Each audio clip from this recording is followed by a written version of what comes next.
Hi, welcome back to my YouTube channel. मैं अमन सिंह, आपका अपना काउंसलर। पिछले 3 साल से फ्रीली काउंसलिंग प्रोवाइड करा रहा हूँ। वो एमसीसी की हो, डबल ट्रिपल सी की हो, बीसीआई की हो, या फिर किसी अदर स्टेट की आयुष काउंसलिंग हो या स्टेट की एमबीबीएस काउंसलिंग हो। अगर आपको किस रैंक पे कौन सा कॉलेज चाहिए वो मैं आपको बता सकता हूँ, किस रैंक पे कौन सा अच्छा कॉलेज चाहिए वो मैं बता सकता हूँ। तो इस वीडियो में बेसिकली बात करने वाले हैं कि एमसीसी की जो शेड्यूल रिलीज़ किया गया है एमसीसी का, तो उसके रिगार्डिंग बात करने वाले हैं कि काउंसलिंग कब से स्टार्ट हो रही है, क्या चीज़ हो रही हैं, तो इसके रिगार्डिंग थोड़ा सा बात करने वाले हैं। ये 2025 एमबीबीएस का डेंटल का नर्सिंग का शेड्यूल रिलीज़ कर दिया गया है एमसीसी के द्वारा। ऑफिशियल साइट पे आप वहाँ विजिट करके चेक कर सकते हैं या मेरे टेलीग्राम से जाकर डाउनलोड कर सकते हैं। तो verification of seat one round हम देखते हैं, round one round wise cases का कंडक्ट कराया जाएगा। तो राउंड वन से पहले सीट मैट्रिक्स देखी जाती है। तो 18 से 19 जुलाई को सीट मैट्रिक्स, मतलब कुछ सीटें ऐड होंगी, सब्ट्रैक्ट होंगी, कुछ सीटों में कुछ कॉलेजेस में सीटें बढ़ेंगी। जो एमबीबीएस कॉलेज ऐड हो रहे हैं, जैसे बिहार में 6-7 ऐड होने वाले हैं, यूपी में 2-3 ऐड होने वाले हैं, साउथ में ऐड होने वाले हैं, हरियाणा में 2 ऐड होने वाले हैं, दिल्ली में होने वाले हैं। तो कुछ कॉलेजेस ऐड होने वाले हैं। तो उनको फाइनल जब परमिशन मिलती है तो उनका एक सीट मैट्रिक्स वेरिफिकेशन होता है। तो 18-19 को ही होगा। तो verification of tentative seat matrix जो लिखा है वो 18-19 जुलाई तक सीट मैट्रिक्स पब्लिश कर दिया जाएगा ऑफिशियल साइट पे एमसीसी के। उसके बाद 21 से लेकर 28 तक उन्होंने रजिस्ट्रेशन एंड पेमेंट का दिया है। मतलब आप काउंसलिंग से पहले खुद का रजिस्ट्रेशन कराते हैं। वन टाइम रजिस्ट्रेशन होता है, वो राउंड वन में भी होता है, राउंड टू में भी होता है, राउंड थ्री में भी होता है। ये वन टाइम रजिस्ट्रेशन होता है। इसमें आपका 1000 रुपये लगते हैं और रिजर्वेशन कैटेगरी का 500 रुपये लगता है और सिक्योरिटी मनी आपका 10,000 रुपये लगता है और SC ST और अदर रिजर्वेशन के लिए 5,000 भी लगता है सिक्योरिटी मनी। तो रजिस्ट्रेशन आपने करते हैं, 21 को कर सकते हैं, 22 को भी कर सकते हैं, वो 28 तक कभी भी कर सकते हैं। 28 को बस इवनिंग में, मतलब 12 बजे नून के बाद नहीं होगा, वो सर्वर टाइम है। उसके बाद चॉइस फिलिंग का टाइम खुल जाता है। और चॉइस फिलिंग एंड लॉकिंग देखिए, 21 से रजिस्ट्रेशन है तो 22 से चॉइस फिलिंग का ऑप्शन आपके पास आ जाता है। और चॉइस लॉकिंग आखिरी दिन, आखिरी कुछ घंटों में ऑप्शन दिया जाता है। अगर ये चॉइस लॉक आप नहीं करते हैं फिर भी उसके बाद भी चॉइस लॉक अपने आप हो जाता है, ऑटो लॉक है। लेकिन यूपी में जब जाते हैं, यूपी डीजीएमई पे, तो वहाँ ऑटो लॉक ऑप्शन नहीं आता। एमसीसी में, डबल ट्रिपल सी में 2 ऐसे साइट्स हैं और बीसीआई में 3 ऐसे साइट्स हैं जहाँ पर ऑटो लॉक का ऑप्शन आपको देखने को मिलता है।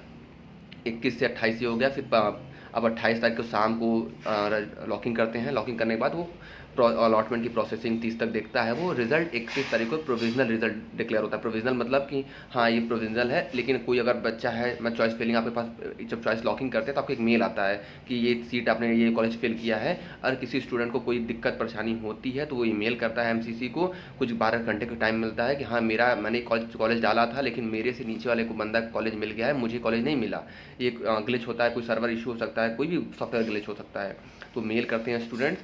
तो हालांकि 99% चांसेस ऐसे होते हैं कि प्रोविजनल ही फाइनल होती है, लेकिन एक टाइम दिया जाता है स्टूडेंट्स को कि अगर आपने चॉइस फिलिंग की है और आपको गलती से कॉलेज नहीं मिला, किसी और को मिल गया, आपके बॉटम रैंक वाले को मिल गया, आपकी रैंक 100 है, 101 वाले को मिल गई, आपको नहीं मिली कॉलेज, तो उसके लिए मेल करके वो फिर फाइनल जब आती है रिजल्ट, अलॉटमेंट लेटर, वो आएगी 1 तारीख को। देखिए रिजल्ट देखिए, प्रोसेसिंग ऑफ अलॉटमेंट 30 तारीख को प्रोविजनल आ जाएगी और रिजल्ट जो है 31 तारीख को प्रोविजनल के बाद फाइनल भी आ जाएगा। 1 से 6 इन्होंने 7 दिन का, अपना 6 दिन का दिया है ज्वाइनिंग का टाइम दिया है। इस बार थोड़ा कम दिया, लास्ट ईयर तक 7 से 10 दिन का टाइम रहा करता था, इस बार थोड़ा कम दिया गया है। और ये हो गया आपका ज्वाइनिंग का टाइम, 1 से 6 अगस्त तक ज्वाइनिंग का टाइम उन्होंने दिया है। उसके बाद candidate verification and candidate data, जो कॉलेज आप एडमिशन लेते हैं वो कॉलेज वाले डाटा भेजते हैं एमसीसी को। तो वो 7 से 8 तारीख तक दिखाया गया है कि 7 से 8 तारीख तक उसके बाद जब आते हैं तो राउंड 2 कंडक्ट कराया जाता है। राउंड 2 में वो उसके बाद जब सीट मैट्रिक्स देख, सब हाँ स्टूडेंट ने रिपोर्ट किया है, नहीं इन्होंने फ्रेग्जिट लिया है, इसने अब अपग्रेड के लिए डाला है, तो उसके बाद वो 9 से 11 तक प्रोसेस करते हैं कि क्या कौन से कॉलेज में बच्चे हैं, किस में नहीं पहुँचे, कौन अपग्रेडेशन के लिए गया है, कौन प्रोविजनल सीट मैट्रिक्स है, कौन सा वर्चुअल सीट मैट्रिक्स है, वो प्रोसेस करते हैं। उसके बाद राउंड 2 कंडक्ट कराया जाएगा आपको 12 अगस्त से लेकर 18 अगस्त तक। इसमें भी रजिस्ट्रेशन कर सकते हैं, इसमें भी चॉइस फिलिंग है। 13 को चॉइस फिलिंग देखने को मिल जाएगी आपको और इसका रिजल्ट आपको 21 अगस्त को देखने को मिलेगा, 21 अगस्त को। और इसका रिपोर्टिंग टाइम हम बात करते हैं तो 22 से लेकर 29 अगस्त तक रिपोर्टिंग टाइम है, 29 अगस्त तक। इसमें भी ऑलमोस्ट 8 दिन है, इसमें भी 8 दिन है, उसमें जबकि देखिए 6 दिन टाइम था राउंड 1 में।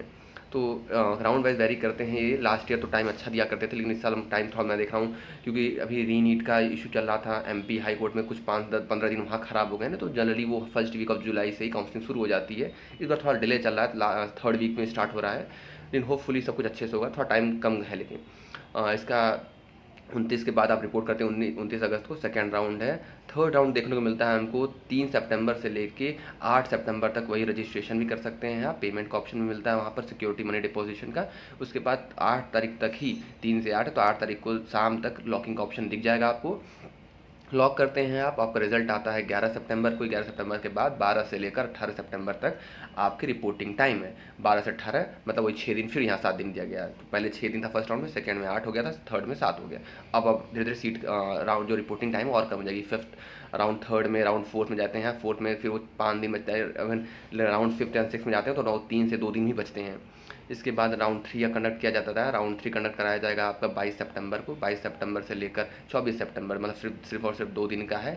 इसमें भी payment facility available up to दिखाया गया है, मतलब इसमें भी फोर्थ राउंड में भी आपको रजिस्ट्रेशन करने का मौका दिखाया गया है। अभी तक इन्फॉर्मेशन बुलेटिन नहीं आई है, इन्फॉर्मेशन बुलेटिन आएगी मैं आपको बता दूंगा क्या क्या रूल है, कि क्या फ्रेक्स डेट है, कैसे है। उसके बाद फोर्थ राउंड में भी फोर्थ राउंड में आपका चॉइस लॉकिंग करेंगे 25 तारीख तक। 24 तारीख तक देखिए इसमें एक चीज़ दिखने को मिला है, 22 से 24 तक रजिस्ट्रेशन का मौका मिला है, लेकिन 25 तारीख को आपका चॉइस फिलिंग है, मतलब एक दिन बाद तक भी रहेगा। और इसका रिजल्ट आएगा 27 सितंबर को, इसका रिजल्ट आ जाएगा।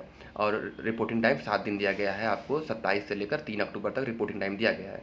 ये आपका ये हो गया। इसके बाद भी, ये राउंड 4 के बाद भी राउंड 5th एंड 6 कंडक्ट कराए जाते हैं। किसके लिए? डेंटल के लिए और नर्सिंग के लिए। हर साल एमसीसी पे 5 से 6 राउंड कंडक्ट कराए जाते हैं, जिसमें से 5 राउंड एमबीबीएस के होते हैं और extra 2 round dental and nursing के लिए होते हैं। मतलब आप कंडक्ट कराते हैं तो फोर्थ राउंड, फिफ्थ राउंड के बाद एमबीबीएस की काउंसलिंग बंद हो जाती है, लेकिन उसके बाद भी एमसीसी पे डेंटल और नर्सिंग की काउंसलिंग चलती रहती है। वो थोड़ी खिंचती है। राउंड 5, राउंड 6 तक कंडक्ट कराए जाते हैं। हम बात करते हैं स्टेट की, तो स्टेट की हम बात कर लेते हैं। स्टेट की देख लेते हैं स्टेट का डाटा क्या क्या आया है। ये स्टेट का दिखाया गया है, एमसीसी द्वारा ये दिखाया गया।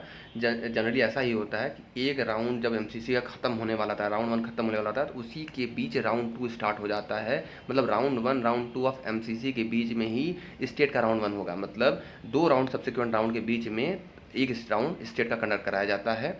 तो इसका भी राउंड 1 है। देखिए स्टेट का, जिसमें मैं बात करता हूँ यूपी का, तो यूपी के राउंड 1 आपको देखने को मिल जाएगा। Verification of the state counselling 30 से 6 तक दिखाया गया है, वेरिफिकेशन स्टेट डाटा। तो आप ये देख सकते हैं। जनरली हम एमसीसी की वीडियो में बात करने वाले थे, स्टेट वैकेंसी राउंड तक है, आप देखकर आराम से अपनी काउंसलिंग कर सकते हैं। और हम अगली वीडियो में जल्द ही बात करने वाले हैं कि एमसीसी की चॉइस फिलिंग क्या हो सकती है, एमसीसी की क्या कर सकते हैं। एक पीडीएफ मेरे पास है, मैंने हमारी पीडीएफ खुद की मैंने बनाई है, उसमें चॉइस फिलिंग दी गई है, उसमें क्या फ़ीस है, कब कॉलेज इस्टेब्लिशमेंट है, बच्चों की कौन सी मतलब प्रेफरेंस होती है, हमने उसमें प्रॉपर लिखा है। अभी हमने उसका प्राइस डिसाइड नहीं किया है, लेकिन हम जल्दी उसका प्राइस डिसाइड करके डिक्लेयर कर देंगे ऑफिशियल साइट पे अपने। आप उसे खरीद सकते हैं, उसे देखकर अपना काउंसलिंग खुद कर सकते हैं। डू योर ओन काउंसलिंग के अंतर्गत किसी पर भरोसा करने की आवश्यकता नहीं है। आप रिसर्च कर सकते हैं उस कॉलेज के बारे में। हम उस जब भी कोई पीडीएफ बनाई जाती है उसमें क्या क्या कंसिडर किया जाता है, उसमें पहली चीज़ कंसिडर की जाती है हॉस्पिटल पेशेंट फ्लो। मतलब उस हॉस्पिटल में पेशेंट फ्लो कैसा है, उसमें डिपार्टमेंट्स कैसे कैसे हैं, उसमें एजुकेशन कैसे हैं, उसका इंफ्रास्ट्रक्चर कैसा है, उसकी फैसिलिटीज़ क्या क्या है, उसकी फ़ी क्या है, उसकी लोकेशन क्या है, सब कुछ कंसिडर किया जाता है। और उसमें वो जूनियर सीनियर इंटरेक्शन भी कंसिडर किया जाता है, ऐसी बात नहीं है। तो हर चीज़ उसमें कंसिडर की जाती है एक पीडीएफ पे बनाने के समय में, ताकि एक मेडिकल एस्पेरेंट को, नीट एस्पेरेंट को काफ़ी ज़्यादा सहूलियत हो, कोई ज़्यादा दिक्कत परेशानी देखने को ना मिले। तो वो पीडीएफ हम जल्दी ही कंप्लीट करने वाले हैं और आपको ऑफिशियली हम डिक्लेयर कर देंगे कितने तक है। आप बता सकते हैं कि मतलब हमारा स्पेकुलेशन है कि 500 से 1000 रुपये तक हम प्राइस सोच रहे हैं रखने के लिए, लेकिन फिर भी होपफुली हम जल्दी ही रिलीज़ करेंगे। और तब तक सब्सक्राइब कर लें, हम अगली वीडियो में एमसीसी की चॉइस फिलिंग में बात कर लेंगे। Thank you.